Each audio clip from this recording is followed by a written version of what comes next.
Hello everyone, welcome to UPSC to the point. और आज एक काफ़ी इम्पोर्टेंट एडिटोरियल है जिसको हम डिस्कस करने वाले हैं।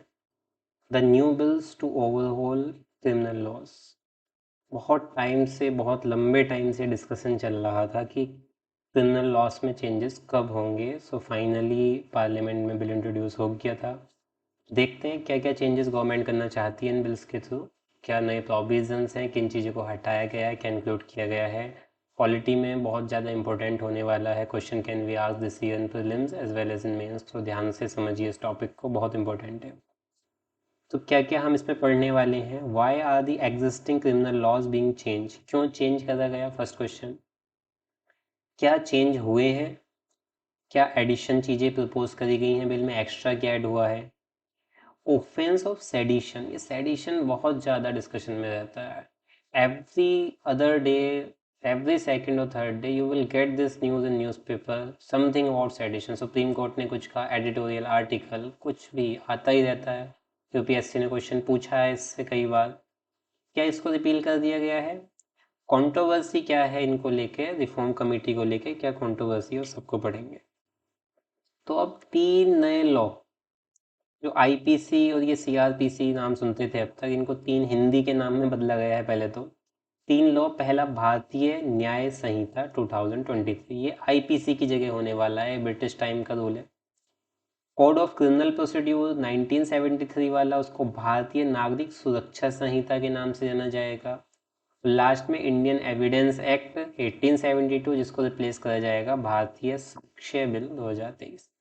तो हिंदी में नाम हुए हैं पहली बात तो। अब देखते हैं इंटरनल चेंजेस क्या हुए हैं, फंडामेंटल चेंजेस क्या है। बाकी प्रोसेस की बात करेंगे, कैसे चेंजेस आया। तो पार्लियामेंट्री स्टैंडिंग कमेटी ने अपनी इन रिपोर्ट्स में हाईलाइट किया था कि अब टाइम आ चुका है कि क्रिमिनल लॉज में रिफॉर्म होने चाहिए, कि कॉम्प्रिहेंसिव लेजिस्लेचर बनाया जाए instead of piecemeal amendments in existing laws. तो रिफॉर्म तो हो रहे थे बट पीसेस में होते, छोटे छोटे रिफॉर्म गवर्नमेंट करे जा रही थी। बट अब कहा गया था इस कमेटी की रिकमेंडेशन में कि आपको एक कॉम्प्रिहेंसिव लेजिस्लेशन लाना है, यानी छोटे छोटे रिफॉर्म टुकड़ों में करो। तो इस रिकमेंडेशन पे मिनिस्ट्री ऑफ होम अफेयर्स ने एक कमेटी बनाई।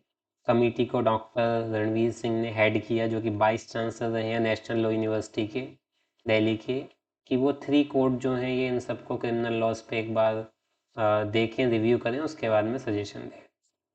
अब जो कमेटी थी 2020 में, कमेटी ने कई सारे स्टेक होल्डर को इनवाइट किया, बहुत सारे क्वेश्चन वगैरह हुए उस पर। सब्सिक्वेंटली 2022 फेब में, ऑलमोस्ट 1.5 ईयर हो चुका है, कमेटी ने अपनी रिपोर्ट सबमिट करी, रिकमेंडेशन दिए कि क्या क्या अमेंडमेंट होना चाहिए। हाउएवर, लेकिन कमेटी पे अटैक हुए। ये कहा गया कि इसमें डाइवर्सिटी की कमी है, एक तो ज़्यादा वाइड ओपिनियन नहीं लिए गए, absence of transparency in its functioning, transparency की कमी रही, पता नहीं चला अंदर डिस्कशन में चल क्या रहा है। Scathing letter, former Supreme Court and High Court judges, senior laws academicians question the lack of diversity in all male committee, both in terms of social identity as well as professional background and experience. एक तो mail committee कहा इसको, all mail committee, ठीक है। Social identity के तरीके से भी जेंडर वाली कमी, उसके अलावा थोड़ा ट्रांसपेरेंसी की कमी होना, और काफ़ी सिमिलर टाइप के प्रोफेशनल एक्सपीरियंस और बैकग्राउंड से लोग लेना एक पर्टिकुलर एरिया में। Clarification was also sought on whether the committee would be functioning independently of the MHA, और ये भी पूछा गया कि क्या आप MHA से इंडिपेंडेंटली वर्क करके रिकमेंडेशन दे रहे हो कि उनके साथ ही चल रहे हो। कमेटी ने भी इन क्रिटिसिज्म का सामना किया। प्रोफेसर रणवीर सिंह ने क्लैरिफाई किया कि जो स्ट्रक्चरल पार्ट है कमेटी का, वो तो MHA के साथ में है, लेकिन कम्प्लीटली ऑटोनोमस मैनर में फंक्शन करती है, क्योंकि MHA ने ही बनाया है तो उसका एक पार्ट तो है, फंक्शन तो उसके अंडर में पड़ते हैं, बट इंडिपेंडेंटली ऑटोनोमस वर्क कर रही है। बाद में उन्होंने कहा डाइवर्सिटी बहुत है, बहुत सारे प्रोफेशनल एक्सपीरियंस एफिलिएशन लिए गए हैं स्कॉलरशिप वाले, progressive human thinking in remove criminal law, मतलब उन्होंने कहा नहीं सब अच्छा है, झूठे नाम मत लगाओ हम पे। तो ये तो खैर चलता रहता है कि उन्होंने कमेटी बनती हैं तो उस पर हमेशा क्वेश्चन उठते हैं। अब आते हैं कि क्या, सबसे पहला क्वेश्चन क्रिएट होता है क्या सेडिशन हटा दिया गया है।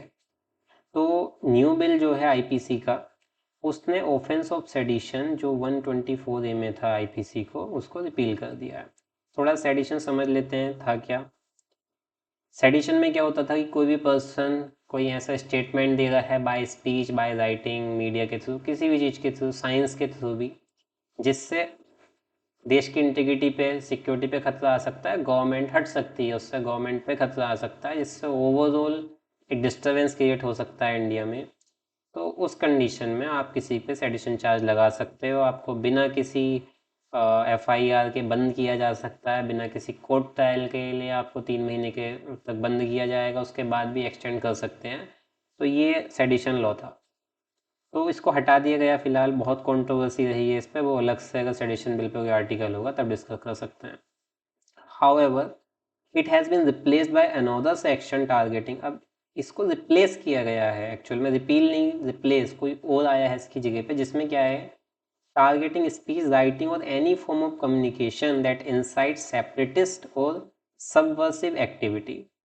तो अगर कोई स्पीच राइटिंग के थ्रू, कम्युनिकेशन के थ्रू, ठीक है, सेपरेटिस्ट या सबवर्सिव एक्टिविटी लाता है तो उसको जो है टारगेट किया जा सकता है, नए जो सेक्शन आया उसके अकॉर्डिंग। पार्ट 7 है भारतीय न्याय संहिता, जो आईपीसी को रिप्लेस कर रहा है बिल, उसके लिए, of offences against the state under which section 150 criminalises act endangering sovereignty, unity and integrity of India. तो कुल मिला के सेडिशन को तो हटाया गया, बट उसके जो बिल आया है ऑलमोस्ट सिमिलर है, थोड़े बहुत चेंजेस उसमें हैं। जैसे स्पेसिफिकली गवर्नमेंट का जो उसमें टर्म यूज़ करते थे गवर्नमेंट वाला, वो हटा दिया गया है। बाकी ये सब देखने में तो वैसे ही लगता है, क्योंकि क्लेरिफिकेशन नहीं दे पाते हैं। सेडिशन लॉ में क्या था, ये वर्ड दे दिया आपने, कोई अपने स्पीच के थ्रू खतरा पैदा करते हैं, व्हाट काइंड ऑफ डेंजर, तो उसको क्लेरिफाई ना करना, उसकी वजह से गवर्नमेंट उसका कई बार मिसयूज़ कर जाती है। इसमें देखते हैं क्या लिखा हुआ है नए लॉ में। Whoever purposely or knowingly by word either spoken or written or by sign or by visible representation, किसी भी तरीके से इलेक्ट्रॉनिक कम्युनिकेशन, ऐसे ही कुछ लाइनें आपकी सेडिशन वाले में थी, और by use of financial mean और अदरवाइज एक्साइड और अटेम्प्ट टू एक्साइड, किसी भी तरीके से पैसे का यूज़ करके एक्साइट करने की कोशिश करेगा, एक्साइट कर देगा, सेसेशन और आर्म रिवेलियन, किसी विद्रोह को भड़का देगा, आम हथियार वालों को, या सबवर्सिव एक्टिविटी को एक्साइट करेगा, या फीलिंग इस तरीके की लाएगा इससे लोग सेपरेट होना चाहें, जिससे यूनिटी इंटीग्रिटी को खतरा हो, तो उसको पनिश किया जाएगा, उसको इम्प्रिजन कर दिया जाएगा। लाइफ इम्प्रिजनमेंट हो सकता है पूरी ज़िंदगी के लिए, या फिर 7 ईयर्स तक, और उस पर फाइन भी लगाया जा सकता है। अब तक ठीक है, 7 ईयर्स तक बढ़ाया जा सकता है लाइफ इम्प्रिजनमेंट। तो ये ऑलमोस्ट काफ़ी हद तक वही लग रही है, इसमें से गवर्नमेंट वाला एंगल हटा दिया गया है, वो नहीं है।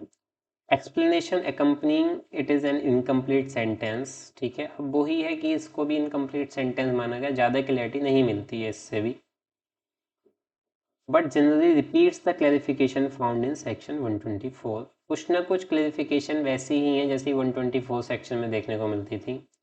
This approbation of the measure of actions of government with a view of getting them altered by lawful means would not come under it। अब ये बस क्या नहीं है इसमें, अगर हम देखें तो, कि जो एक action of the government with the view of getting them altered by lawful means would not come under it, तो गवर्नमेंट वाला एंगल मिस है। Section 150 also seeks to penalise aiding subversive activities और दोज एनकरेजिंग, तो जो भी इस तरह की एक्टिविटीज़ को एनकरेज करेंगे उनको पेनलाइज करने का भी प्रोविज़न है, फीलिंग ऑफ सेपरेटिस्ट एक्टिविटीज और फाइनेंशियल मीन्स। अब डिफरेंस की, हाँ मतलब ऑलमोस्ट अब तक जो पढ़ने में लगा it's quite similar to sedition, but देखते हैं मेन डिफरेंस क्या है। There is no reference now to disaffection against the government. Government के खिलाफ डिसअफेक्शन होगा, अगर आप इसने नहीं दिखा रहे हो गवर्नमेंट के खिलाफ, मतलब हेट कर रहे हो गवर्नमेंट को, तो वो वाला एंगल सेडिशन में था, क्योंकि ब्रिटिश टाइम का था, उस समय पर नीड भी थी उनको, वो लगे पड़े थे अपने काम में, बट अब उसको हटाया गया है फाइनली। और ब्रिंगिंग इट अंडर हेटर्ड और कंटेम्प, वो ना ही हेटर्ड और कंटेम्प, अगर तुम क्रिटिसाइज कर रहे हो, ज़्यादा आलोचना कर रहे हो सरकार की, हेटर्ड भी दिखा रहे हो सरकार के लिए, डिसअफेक्शन दिखा रहे हो, तो पनिशेबल नहीं है। जबकि ये 124 में लाइफ इम्प्रिजनमेंट या 3 साल की जेल का था। तो this is the main difference we get in new act और पुराने एक्ट में। Section 150 enhance the alternative punishment to 7 years, और इसमें अल्टरनेटिव पनिशमेंट 7 ईयर्स की है, पहले 3 ईयर्स, तो ठीक है, कुल मिला के ये हटा दिया गया। मेन डिफरेंस जो है गवर्नमेंट वाला एंगल इसमें से नहीं है।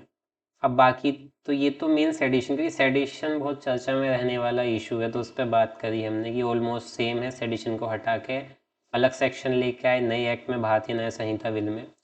उसको ऑलमोस्ट टर्मिनोलॉजी वही है, वैसे यूज़ करी गई हैं चीज़ें। मेन डिफरेंस क्या है, गवर्नमेंट के अगेंस्ट डिसअफेक्शन, हेटर्ड या कंटेम, इसको सेडिशन में इंक्लूड नहीं किया जाना है, जबकि पहले इस पर लाइफ इम्प्रिजनमेंट हो सकता था, जिससे गवर्नमेंट इसका काफ़ी ज़्यादा मिसयूज़ करती थी। कोर्ट के लिए भी इसके के अगेंस्ट जजमेंट देना काफ़ी इजी हो जाता है, क्योंकि पहले जब सुप्रीम कोर्ट या High Court according to sedition act follow करते थे प्रोसीड्यूर को, तो उनको कोई प्रॉब्लम होती थी जजमेंट में, क्योंकि है तो अकॉर्डिंगली वो कि अगर क्रिटिसाइज कर रहे हो गवर्नमेंट को, कंटेम कर दिया, हेटर्ड दिखाया, तो वो तो आता था पनिशमेंट के अंदर, तो इसलिए कोर्ट भी ज़्यादा कुछ नहीं कर पाता था। लेकिन कोर्ट ने इसको होल्ड कर दिया था कि आप अब इसका यूज़ नहीं कर सकते हैं जब तक कुछ नया लेके नहीं आते, तो फाइनली गवर्नमेंट ले आई। बाकी देखते हैं जो भारतीय न्याय संहिता बिल है उसमें क्या चीज़ नहीं है।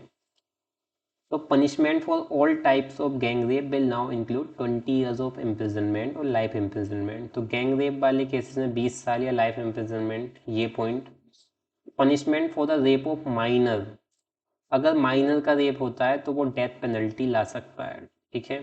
Various offences have been also made gender neutral, कई सारे ऑफेंसेस को जेंडर न्यूट्रल बना दिया गया, मतलब सबके लिए इक्वली अप्लाई होंगे वो। Notably, for the first time, capital punishment has been introduced for the offense of mob lynching. That is very important. हमेशा इस पर डिस्कशन चलता था कि मॉब लिंचिंग के लिए कुछ ऐसा नहीं है, but first time capital punishment introduce किया गया है। मतलब इसमें भी you can attract death penalty offence of mob lynching apart from offence being made punishable with 7 year of imprisonment और लाइफ। तो 7 साल पूरी लाइफ की मतलब उम्र के लाइफ इम्प्रिजनमेंट या फिर capital punishment. Capital punishment first time include किया गया है मॉब लिंचिंग में, दैट इज क्वाइट इंटरेस्टिंग। उसके बाद में क्रिमिनलाइज करता है sexual intercourse under the false pretext of marriage और बाय डेसिफिट मीन्स।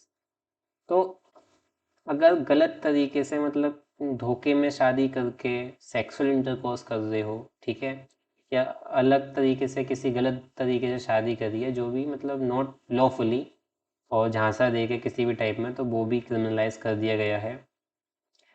और बाद में ये जो यहाँ पे डेसिटफुल मीन है, इसको भी एक्सप्लेन किया गया है। फॉल्स प्रॉमिस ऑफ एम्प्लॉयमेंट और प्रमोशन, की आप झांसा दे रहे हो किसी को प्रमोशन का, एम्प्लॉयमेंट का, तब शादी कर रहे हो। इंड्यूसमेंट और marrying after suppressing one's identity, किसी की पूरी आइडेंटिटी को छुपा के दबा के तब उससे शादी कर रहे हो, तो इस तरह की चीज़ों को डेसिटफुल मीन कहा गया है, और ये भी जो है क्रिमिनलाइज हो जाएगा आपसे। 10 साल की सज़ा प्रपोज करी गई है इस ऑफेंस के लिए। This is notable change since IPC does not have an explicit clause dealing with instances of sexual intercourse based on a false promise or marriage. क्योंकि IPC में पहले इस तरीके का कुछ था नहीं कि अगर आप फॉल्स प्रॉमिस करके मैरिज करते हो तो उससे सेक्सुअल इंटरकोर्स के बाद करते हो तो वो क्रिमिनलाइज होगा, ऐसा IPC में नहीं था। कुछ इस तरीके से 90 सेक्शन IPC में था कि जब कंसेंट ऑब्टेन्स हुआ, misconception of fact is deemed invalid. तो मिसकंसेप्शन ऑफ फैक्ट पे होगा, इस तरीका दिया था। इसमें जो है charge with section 365 for the offence of rape, उस पर रेप के ऑफेंस लगाए सकते थे, बट अब ये क्लियर अलग से है इसका, तो that is the change which has been made. उसके अलावा और क्या चेंज है न्याय संहिता बिल में, adultery has also been omitted.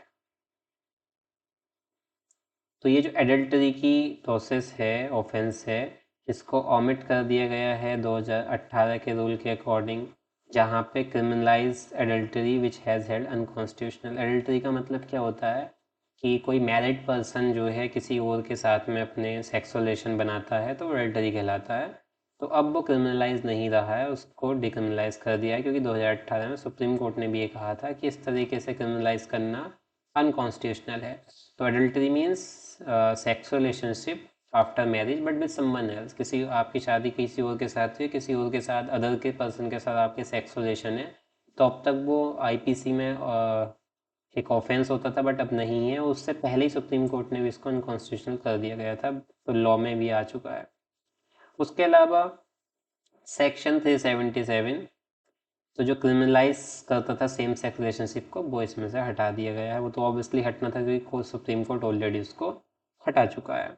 तो इसमें कोई पनिशमेंट नहीं है इस तरीके का natural sexual offence against man. Okay, तो final point Nyaya Sanhita bill का provision legalising marital rape has however been retain. और मैरिटल रेप वाला प्रोविजन अब तक रिटेन किया गया है। इस पर काफ़ी डिस्कस चला। मैरिटल रेप होता क्या है, जब एक शादीशुदा आदमी जो है फोर्सफुली भी अगर सेक्सुअल इंटरकोर्स करता है वुमेन के साथ में, ठीक है, तो उसको क्रिमिनलाइज नहीं करा जाएगा। तो ये प्रोविज़न इन्होंने रिटेन करा है, जबकि काफ़ी इस पर डिस्कशन चला। सेक्शन 2 एक्सेप्शन सेक्सुअल इंटरकोर्स और sexual act by a man with his own wife, the wife not being under 18 years of age is not a rape. तो रेप इसको नहीं माना जाएगा अगर वो 18 एज के अंदर की नहीं है तो। बाकी अब इसको चैलेंज किया जाएगा, वो थोड़ा डिस्कशन चलता रहेगा, leave it. Now come to the second act, ठीक है, नागरिक सुरक्षा संहिता बिल, जिसने सीआरपीसी को, क्रिमिनल वाले लॉज होते हैं, इनको रिप्लेस किया है। तो इसमें जनरल थोड़ा सा पढ़ लेते हैं। Section 230 has been introduced to ensure that a copy of the FRI is made available to the accused। एक तो FRI की कॉपी accused को मिलनी मैंडेटरी है। victim free and the victim free of cost and within 14 days from the date of production or appearance of the accused। FIR तो free of cost victim को, और 14 days के अंदर जब वो केस आया है उसके बाद से प्रोवाइड करानी मैंडेटरी है। उसके अलावा facility for an accuse person to be examine through electronic means, अब ये इंपॉर्टेंट है। वीडियो कॉन्फ्रेंसिंग, ठीक है, कॉपी वगैरह, इस सब के through some trials have been made mandatory for petty and less serious cases. Video conferencing के थ्रू जो है एग्जामाइन करवाया जा सकता है एक्यूज पर्सन को, ये प्रोविजन इसमें कर दिया गया है, जबकि छोटे मोटे केसेस के लिए ट्रायल ज़रूरी है, पेटी केसेस के लिए। उसके अलावा इंडियन एविडेंस एक्ट को रिप्लेस कर दिया गया है, जिसमें साक्ष्य बिल, साक्ष्य आपको देना पड़ेगा सामने आके। इसमें क्या है, the Indian evidence act has been repealed. क्यों रिपील किया गया उसको, क्योंकि इसमें टेक्नोलॉजी वाला एडवांसमेंट नहीं थी, ठीक है। तो क्या था, सब ओरिजिनलिटी में मांगते थे, कोई भी एविडेंस, ओरिजिनल डॉक्यूमेंट, ओरिजिनल। तो technology is all about copy. अब जितना भी देखो आप, डिजिटल भी एक कॉपी होती है, ठीक है, और सॉफ्ट कॉपी हो गई, वो सब चीज़ें यूज़ नहीं करते थे इंडियन एविडेंस एक्ट के, तो इसलिए उसको रिपील किया गया है। The bill permits the admissibility of an electronic और digital record as an evidence. तो अब डिजिटल रिकॉर्ड को एक एविडेंस के तौर पे लीगल वैलिडेट कर दिया गया है कि ये भी एक डॉक्यूमेंट्री एविडेंस है। वेरी इंपॉर्टेंट, ये ध्यान रखना है। The ambit of what constitute secondary evidence has also been expanded. Secondary evidence में कॉपीज आ सकती हैं जो ओरिजिनल से ली गई हैं, मैकेनिकल प्रोसेस के through, photocopy type. Copies made from or compared with the original counterparts of the documents as against the parties who did not execute them, or oral account of the content of document given by some person who has himself seen it। काफ़ी ज़्यादा इसको wide कर दिया गया है, काफ़ी relax कर दिया गया है। यहाँ देखिए कि ओरल अकाउंट भी लिया जा सकता है उस पर्सन का जिसने खुद उसको देखा है। उसके अलावा कॉपीज़ वगैरह ये सब अलाउ कर दी गई हैं मैकेनिकल प्रोसेस के थ्रू सेकेंडरी एविडेंस के तौर पे। और digital documentary evidence, electronic record कोई भी, वो फर्स्ट, मतलब जो फर्स्ट प्राइमरी डॉक्यूमेंट्री एविडेंस होता है उसके तौर पे। उसके अलावा टेक्नोलॉजिकल जो ग्लिचेस थे पुराने में, टेक्नोलॉजी इंक्लूड नहीं थी, उसको निकाल दिया गया। तो ये अभी जनरल हमने रीड करा है, ये और कॉम्प्रिहेंसिवली हम पढ़ते चले जाएंगे क्योंकि इस पर एडिटोरियल आने वाले हैं। तो डिटेल में जो भी चेंजेस आएंगे आप उनको समझना। देखिए, अगर आप नोट डाउन करने जाओगे सेपरेटली, ये इतना ज़्यादा तो आपको याद करना नहीं है, कुछ भी ना ध्यान रखना है। बट जो इम्पोर्टेंट पॉइंट है कि रिपील हुए, क्या क्या रिपील हुआ, इसका एक ओवरऑल आइडिया, सम पॉइंट जो नोट डाउन करने हैं ऑलमोस्ट हाफ या 1 पेजेस में कर सकते हैं। और जब भी कुछ इससे रिलेटेड आएगा, ठीक है, चाहे वो न्याय संहिता बिल का है, चाहे वो नागरिक सुरक्षा संहिता या भारतीय साक्ष्य बिल, इनसे कनेक्टेड क्योंकि एक्ट बन गए, इनसे कनेक्टेड जो भी इन्फॉर्मेशन आएगी you have to note down that, और उसको आपको ध्यान रखना है।